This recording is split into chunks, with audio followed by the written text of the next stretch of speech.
kayak kita ngomong tuh kayak salah terus gitu di yang dia tangkep gitu kan. Padahal mak gue dulu kayaknya asik nih gitu kan, kok sekarang jadi kayak gini, beribut lah gitu kan, diem-dieman gitu. Kan setiap keluarga ada, bukan setiap keluarga, banyak yang hubungan ibu dan anak kayak begini gitu ya. Nah aku masih berpikir ini ya biasa gitu. Jadi dia melihat si papa ini adalah orang lain gitu, sampai yang ketakutan, sampai baju tuh sempat suatu malam baju tuh dikumpulin, jadi dia takut mau kabur gitu. Ya ampun. Karena dilihatnya ini orang lain gitu. Nah, nggak kenal gitu ya. Ya Allah, kalau misalnya untuk masuk surga itu bisa dengan cara lain gitu. Kasih cara lain dong gitu. Cara lain aja deh gitu. Jangan yang ini bisa enggak gitu.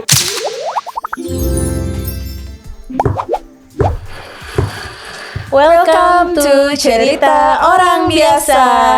Hai, aku Ninta. Aku Yasmin. Ini ya, akhirnya datang nih tamu kita di episode kedua selamat ini. Datang, Halo Mbak Kiki. Halo Mbak Kiki. Gimana kabarnya Mbak Kiki? Gimana kabarnya Mbak? Baik. Alhamdulillah. Mbak Kiki, boleh dong perkenalan diri dulu ke teman-teman semua. Oke. Halo. Aku memperkenalkan diri, aku Kiki. Sebetulnya aku ini adalah seorang ibu rumah tangga yang punya pekerjaan sampingan juga sebagai wirausaha di bidang kuliner gitu. Terus kayaknya masih kurang nih gitu. Gimana kalau misalnya menjaga kedua orang tua sehingga Pekerjaan mulia loh. pekerjaannya ditambah lagi sebagai caregiver gitu. Oke, jadi Mbak Kiki ini punya usaha ya di bidang kuliner. Tuh mungkin bisa ditunjukin. Ini dia. Halo, namanya Bungkusan Bukik, bener? Betul. Ini mulai bisnis bungkusan Bukik ini sejak kapan? Sejak pandemi. Oh. Pandemi memang meningkatkan kreativitas Betul ya. sekali. Mau tidak mau ya.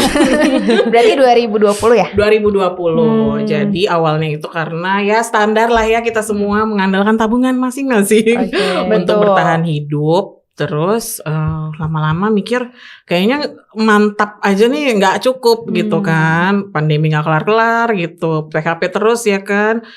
Kayaknya nggak akan sebentar nih gitu. Jadi apa nih yang bisa kita lakukan gitu, diskusi sama suami.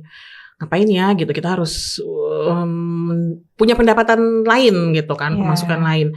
Ya udah akhirnya kita coba-coba jualan makanan nih, kayaknya waktu itu heboh banget kan, rame tuh. Betul. Kayaknya semua orang menjadi jualan makanan, jadi chef gitu kan, masak-masak ya kan. Terus ya udah deh, akhirnya kita juga mencoba untuk ya udah seperti yang lainnya gitu, kayak orang-orang jualan makanan gitu ya. Alhamdulillah.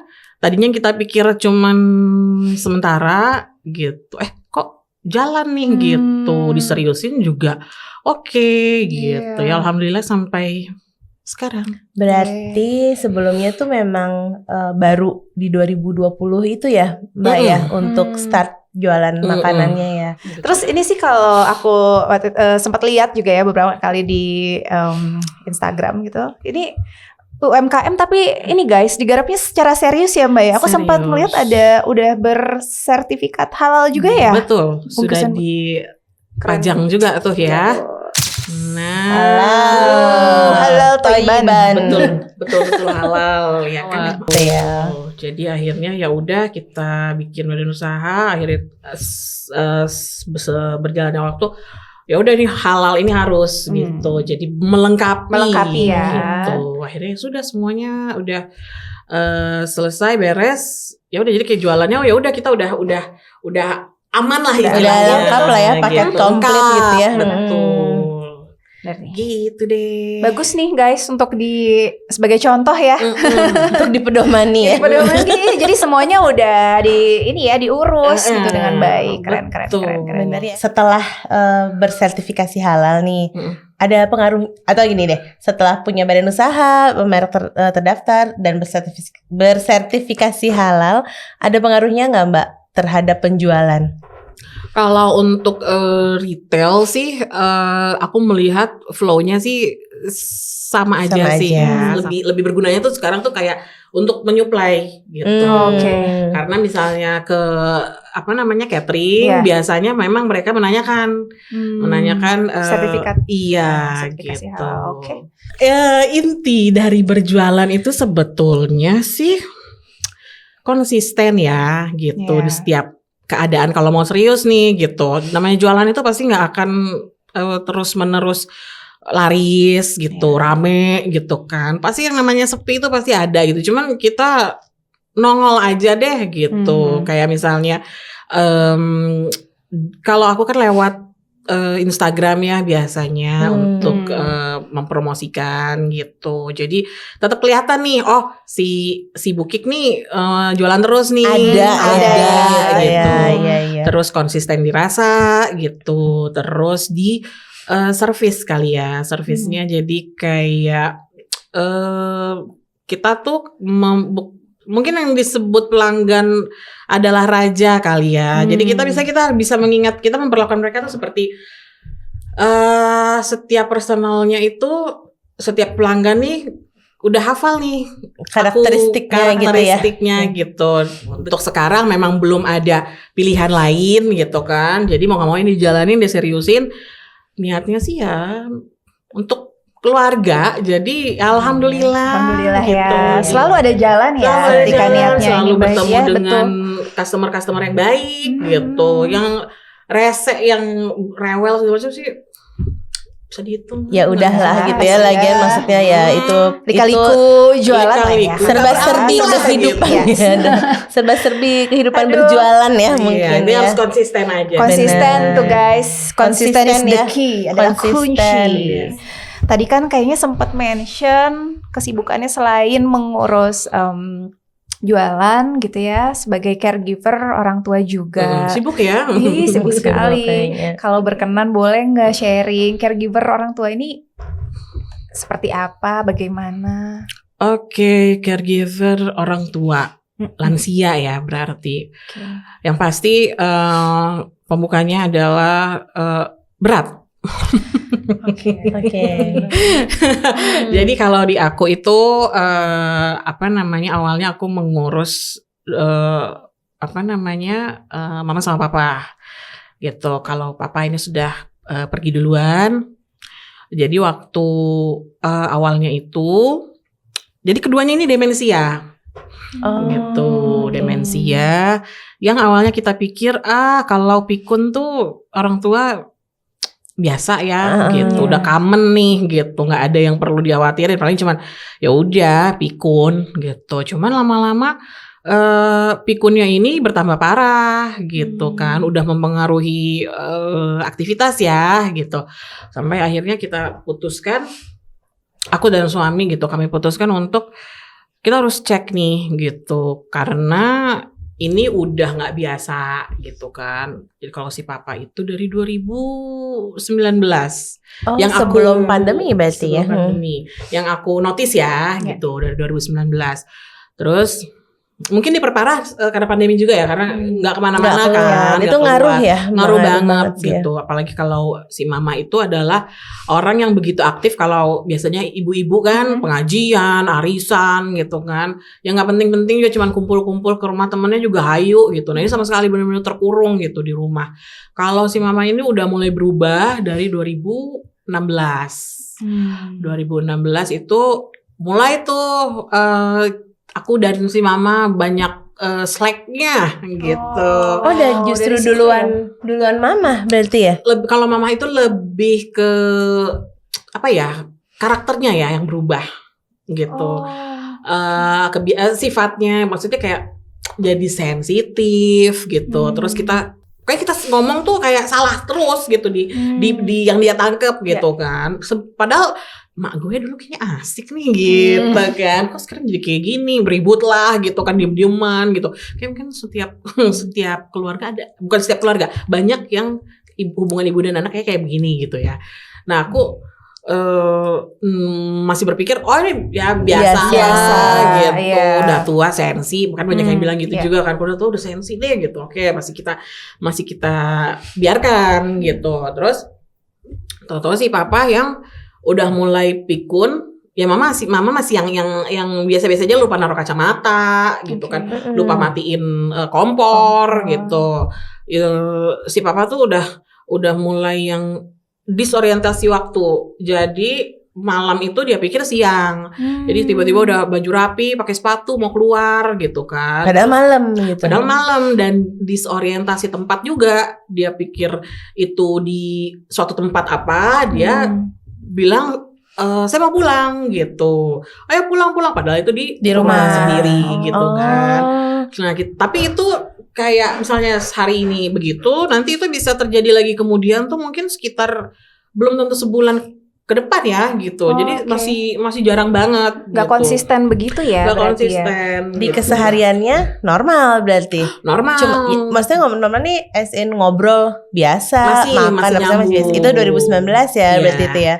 Masih nyambung sampai pandemi. Nah, mungkin di pandemi itu banyak perubahan karena terkurung di rumah gitu kan, menurunkan kognitifnya mereka. Akhirnya itu kita masih belum, masih biasa-biasa aja tuh. Ini setelah kita menyimpulkan ini setelah ya mereka mendapatkan diagnosa masing-masing gitu. Oh iya ya, dulu tuh begini gitu kan, baru taunya tuh pas ada ini gitu ya, kayak recall gitu ya berarti ya. Karena kan kita mikir ya itu tadi pikun ya udah biasa gitu, dan kita literasinya juga nggak sampai ke situ ya gitu. Akhirnya kita baru di situ karena udah mulai ganggu ya gitu. Ada kita cari tahu, ini namanya demensia gitu, dan demensia itu ada ini gitu.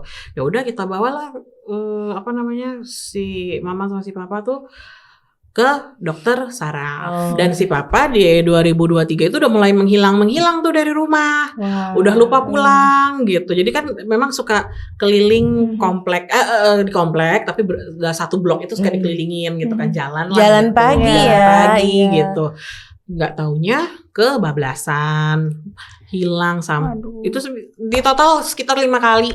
Ya alhamdulillah masih diketemukan dengan selamat. Makanya aku tuh sering sih lihat kalau di kompleks tuh jalan, terus ada kayak identitas gitu ya, nama kalau itu hubungi kesini gitu, berarti itu memang karena ada potensi demensia tadi ya. Itu gitu. Karena mama juga di 2023 juga udah mulai berubah, lebih parah malah gitu kan. Jadi mama lebih parah. Jadi curiga untuk semua hal gitu. Curiga ini udah nggak bener nih, ya udah kami bawalah ke dokter gitu. Setelah keluar kita harus ngapain nih gitu sekarang langkahnya. Karena demensia itu nggak bisa disembuhkan. Memang dikasih obat, tapi hanya untuk memperlambat kan gitu. Itu akan terus menurun. Ya lebih lama aja sih gitu dibandingkan dengan tidak minum obat. Tapi kita harus ini juga dong, maksudnya ngapain nih gitu setelah ini gitu kan. Ya udah, jadi kami berdua nih, aku dan suami memutuskan untuk kita harus pergerakan mereka ini harus diawasi gitu. Karena kita juga punya, jadi aku tuh kayak punya anak T4 ya. Anak sendiri dua, orang tua dua. Oke. Kalau orang tua di umur berapa itu Mbak? Pertama kali ini? 1941, kalau si mama tuh 1944. Jadi mereka di 80-an lah ya, mama sekarang udah 80. Pencetusnya apa sih Mbak kalau boleh tahu? Menurut dokter gitu. Kalau dari papaku itu mungkin post power syndrome ya.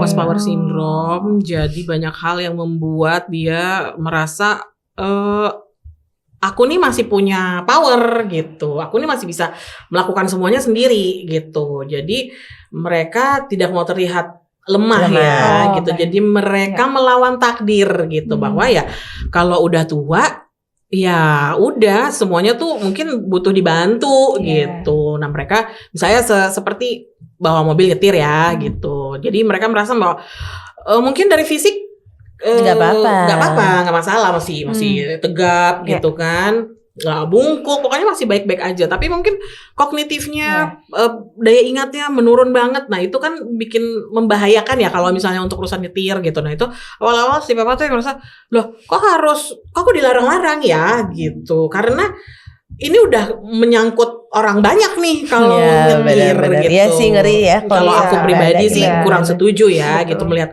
melihat kondisi orang tua sudah yang udah mulai lupa nih gitu. Dan kan sempat di scan juga. Jadi si dokter itu bilang dari hasil gambarnya itu banyak putih-putih nih di sarafnya itu jadi kayak semacam, kalau mudah-mudahan bener ya. Jadi kayak pasokan oksigennya tuh nggak ada, kayak ketutup, kehambat gitu. Nah semakin banyak putih-putihnya, nah itu tuh yang bikin lupa, pikun, nggak bisa mengontrol buang air gitu. Kalau papa itu jadi sudah yang betul-betul untuk buang air itu udah nggak bisa dikontrol gitu. Kalau makan masih bisa sendiri, makan masih bisa sendiri, ganti baju gitu kan. Ya, cuman kita harus ya buang airnya itu yang di agak-agak concern nih karena nggak mau pakai popok gitu. Mereka tuh bisa ingat loh dengan maksudnya dipakein popok nih. Mereka bisa tuh untuk melawan bahwa ngapain aku dikasih popok? Aku belum perlu. Nah, gitu. Tapi kenal nggak Mbak? Papa sama Mama kenal nggak sama? Enggak. Kalau si papa ini sebenarnya banyak sekali cerita ya dengan mereka berdua demensia ini. Si papa itu dianggap orang lain. Kalau mama, jadi ini ceritanya jadi lompat-lompat. Mama itu ada delusi, ilusi dan halusinasi. Jadi sudah komplit semuanya. Jadi dia sekarang delusi, ilusi, halusinasi. Oke. Jadi dia melihat si papa ini adalah orang lain gitu, sampai yang ketakutan, sampai baju tuh sempat suatu malam baju tuh dikumpulin. Jadi dia takut mau kabur gitu. Ya ampun. Karena dilihatnya ini orang lain gitu. Nah, nggak kenal gitu ya. Gitu. Terus kalau papa nggak yang sebegitu, halusinasinya nggak ada, halusinasinya, delusi, ilusi itu nggak ada, tapi dia lupa aja. Kalau kadang dia ngelihat, kadang dia nanya siapa gitu. Kadang kalau misalnya lagi nyetirin dia dulu pernah sempat aku mungkin dipikir supir Grab kali ya gitu. Mbak ini di mana Mbak? Gitu. Jadi aku yang oke gitu. Kadang apa ya, kalau misalnya diambil ke hati sih ya sedih ya gitu. Kok nggak inget anak sendiri nih gitu kan. Tapi ada satu waktu justru pas papa tuh lagi sakit, lagi nggak bisa bangun nih gitu kan. Dia lupa seisi rumah kecuali aku gitu. Dia ingat nama aku. Dia ingat gitu ini kan. anak aku gitu. Gitu kan. Dan papa tuh orang yang papa dan mamaku itu adalah, ini kalau orang mungkin boomer ya, baby boomer. Kalau ini silent generation, jadi sebelum si baby boomer nih gitu.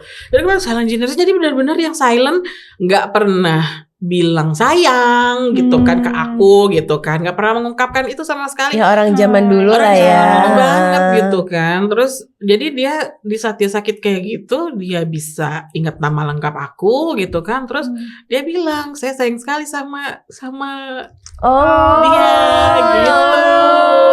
Sama istrinya dia lupa. Justru pas kita tanya, boleh tisunya?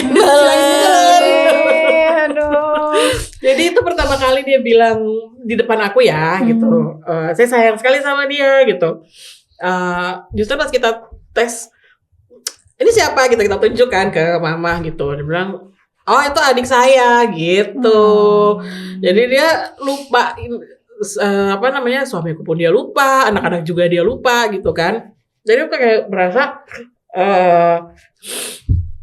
mungkin tanpa disadari itu pelan-pelan seperti yang ada di selama ini dalam pikiran dia, hati dia gitu menjelang kepergian dia tuh, itu memang aku perhatikan keluar semua. Dan aku memang gak deket ya gitu, gak deket karena gap umurnya juga jauh banget gitu kan.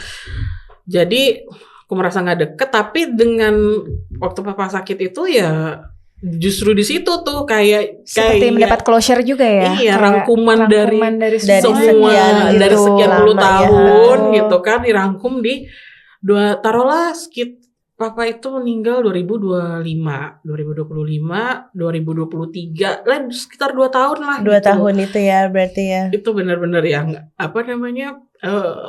mandiin gitu kan, ngurus gitu. Terus itu Mbak Kiki sendiri berarti ya, yang karena Mama juga emang nggak bisa ngurus ya. Kalau untuk urusan mandiin gitu segala macam, bersihin kotoran segala macam itu kerjasama dengan suami. Gitu, karena ada titik di mana aku akan bilang bahwa aku lagi nggak bisa gitu, karena sebegitu beratnya gitu kan, segitu lelahnya, jadi aku lagi nggak bisa gitu kan. Dan alhamdulillah maksudnya dapat bantuan nih gitu dari suami juga, mau juga untuk ikut ngurus. Suami juga gitu mau ya kan, ngurusin gitu. orang mertua lah gitu berarti. Betul. Jadi kayaknya kalau misalnya aku harus menjalani sendiri semuanya pun, aku pernah ada di satu titik aku merasa kalau aku sendiri mengurus ini gitu, aku nggak bisa gitu. Karena ada satu waktu suami dan anak-anak pergi liburan gitu kan. Mbak Kiki sendiri. Aku tinggal sendiri gitu kan. Oke, seberapa kuatkah aku menghadapi ini gitu. Itu lagi habis lebaran. Terus jadi benar-benar aku sendiri nih gitu, ngurus 2 lansia. Hari pertama aku masih survive gitu kan. Oke, keren nih gue gitu. Prestasi ya. Betul, achievement banget gitu kan. Gila, selama ini kan ngurusnya kan berdua nih gitu, dengan bantuan anak-anak juga, ngasih obat gitu segala macam. Ini benar-benar sendiri gitu. Terus bisa nih ya, hari pertama gitu masih ketawa-tawa gitu. Hari kedua kok mulai enggak udah nggak bisa ngejar nih gitu kan. Waktunya udah kejar-kejaran semua gitu. Terus hari ketiga, kalau nggak salah hari keempat ya. Hari keempat itu adalah itu benar-benar bukan tumbang, menyerah. Dalam artian aku ke kamar aku ambil bantal, aku tutup muka aku, nangis kenceng-kenceng, teriak gitu. Teriak yang teriak sekuat meluapkan semua gitu kan. Karena ternyata selama ini gue dibantu nih gitu, gue bisa kuat, gue dibantu gitu kan. Terus ternyata kalau sendiri, wah ini oleng ya, langsung oleng banget, luar biasa gitu kan. Aku nggak sanggup gitu. Sampai ada juga titik di mana sebetulnya kan katanya kita nggak usah mempertanyakannya, kenapa kita seperti ini, kenapa kita dikasih ujian begini dan begini gitu kan. Tapi di situ aku samalah beberapa kali gitu, kayak yang ya Allah, kalau misalnya untuk masuk surga itu bisa dengan cara lain gitu, kasih cara lain dong gitu. Cara lain aja deh gitu, jangan yang ini bisa nggak gitu, karena ini berat banget gitu kan. Jadi dan aku sampai berdoa bilang, maaf ya Allah kalau aku bertanya kenapa aku harus menjalani ini gitu kan. Ya aku merasa pada saat itu mungkin udah bener-bener capek banget kali ya gitu. Kayaknya semua beban itu kayak tiba-tiba tuh jatuh gitu, kayak berat banget. Rasanya kayak udah melebihi ditiban gajah kayaknya gitu. Jadi bisa nggak kalau misalnya untuk dapat surga tuh nggak seberat ini gitu kan. Jadi kalau misalnya ada hal lain yang bisa dilakukan, aku mau memilih itu aja gitu kan. Terus ya mungkin ditunjukkannya ya memang ini gitu harus dilakukan, gak ada cara lain lagi gitu kan. Jadi ya udah pelan-pelan aku jadi memang up and down ya gitu, ups and downs-nya tuh banyak banget gitu. Sering banget. Jadi kalau misalnya lagi waras, lagi bener nih gitu ya, bisa menjalani itu dengan ikhlas gitu ya. Gitu. Terus cuman yang mungkin yang bisa menguatkan apa ya, kayak ya udah ini memang udah takdir aja sih gitu. Kayak harus berdamai dengan itu dulu gitu. Jadi sampai sekarang juga kalau dibilang ikhlas, kayaknya kalau daripada disuruh sabar dan ikhlas, aku lebih memilih untuk sabar. Karena kalau ikhlas tuh kayak bener-bener urusannya tuh hanya kayak Allah yang tahu gitu. Kalau sabar tuh disabar-sabarin masih bisa.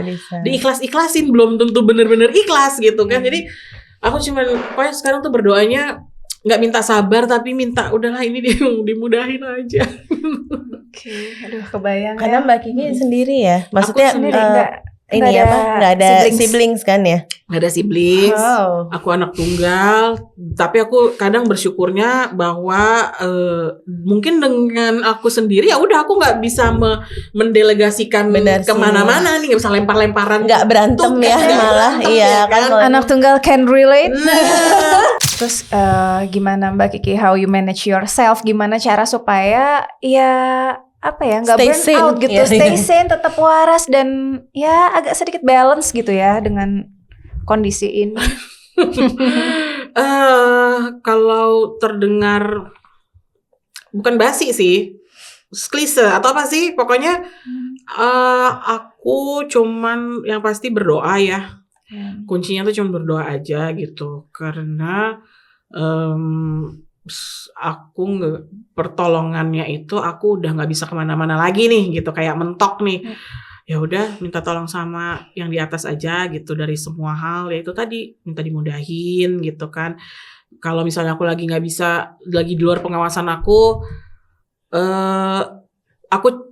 modal yakin aja gitu, tolong mama sama dijaga dengan sebaik-baik penjagaanmu gitu kan. Itu satu, berdoa aja deh gitu kalau aku sih ya kuncinya.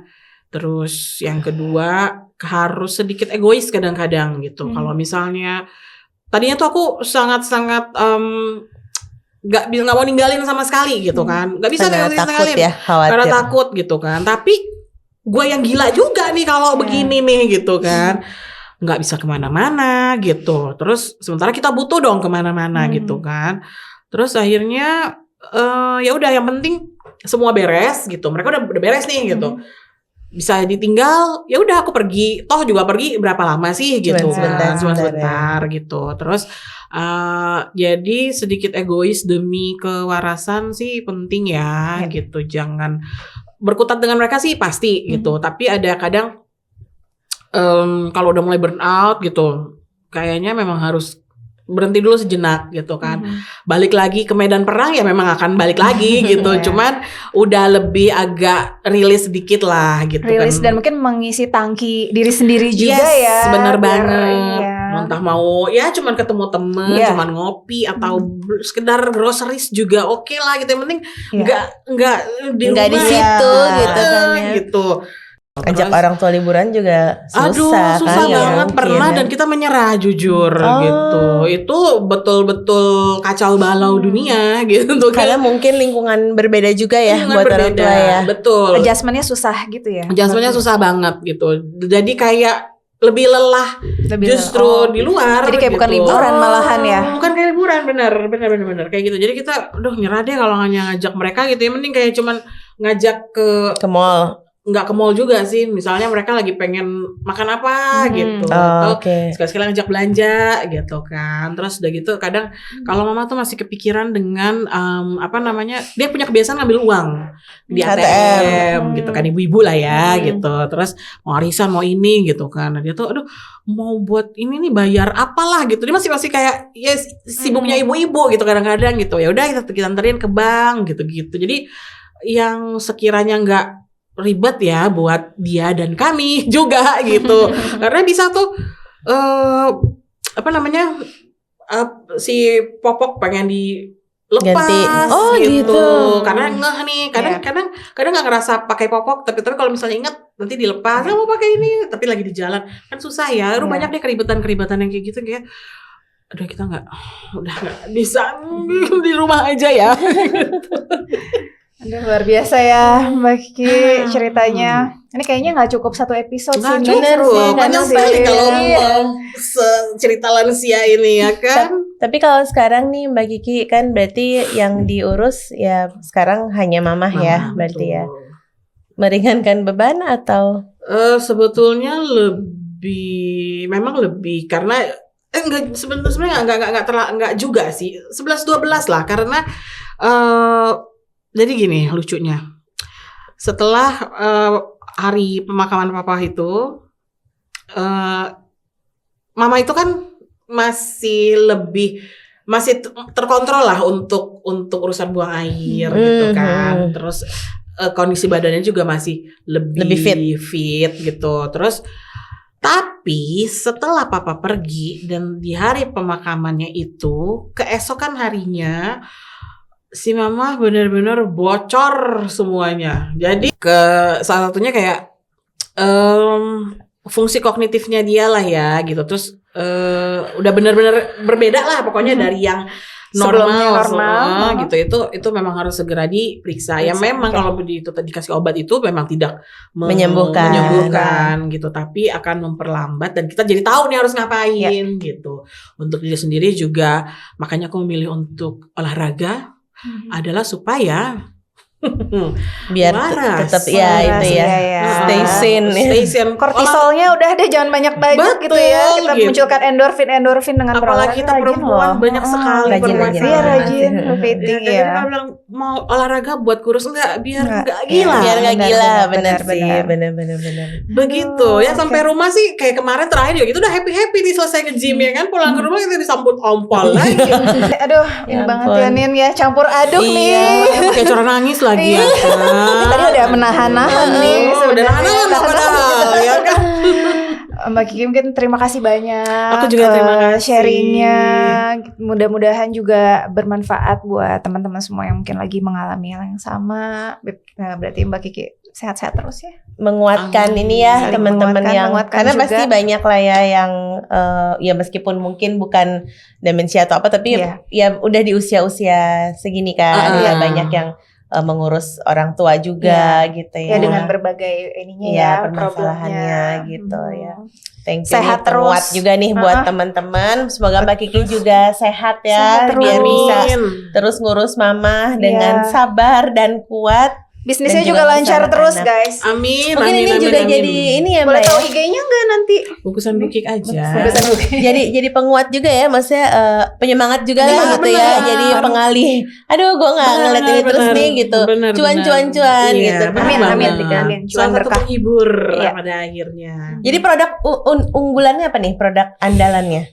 Siomay ya? Siomay. Risolnya juga enak lagi, dimsumnya juga enak lagi. Loh. Siomay kalau yang sekarang terbest seller ya. The best ya. Ada siomay telur ya Mbak. Siomay telur, siomay polos. Mbak Kiki, sekali lagi terima kasih sudah berkenan mampir ke cerita orang biasa. Makasih banyak Terima kasih banyak ya sharingnya. Ini ada sedikit ada sembahan dari kita. Terima kasih, semua orang punya cerita. Termasuk kamu. Gitu. Ini perangko loh Mbak. Perangko banget. Iya, tadi aku denger perangko apa nih perangko? Ya inilah perangko ini bisa dipakai nih, tapi kan ya sayang ada muka-mukanya ya. Iya. Oh gitu, ini bisa dipakai banget. Bisa. Emang itu perangko asli gitu. Boleh ditunjukkan ke teman-teman. Tuh, perangko ya, ada perangkonya. Siapa yang mau dikirimin surat dengan perangko bergambar wajahku ya? Surat cinta apa surat invoice ini? Invoice lebih enak. Oke. Kalau gitu terima kasih banyak sekali. Terima kasih juga sudah mengundangku. Makasih banyak Mbak Kiki atas waktunya, sharingnya, cerita-ceritanya. Oke, sampai ketemu di episode selanjutnya ya. Teman-teman nanti stay tune, pasti banyak cerita-cerita yang seru-seru lagi. Semua orang punya cerita, termasuk kamu. Dadah.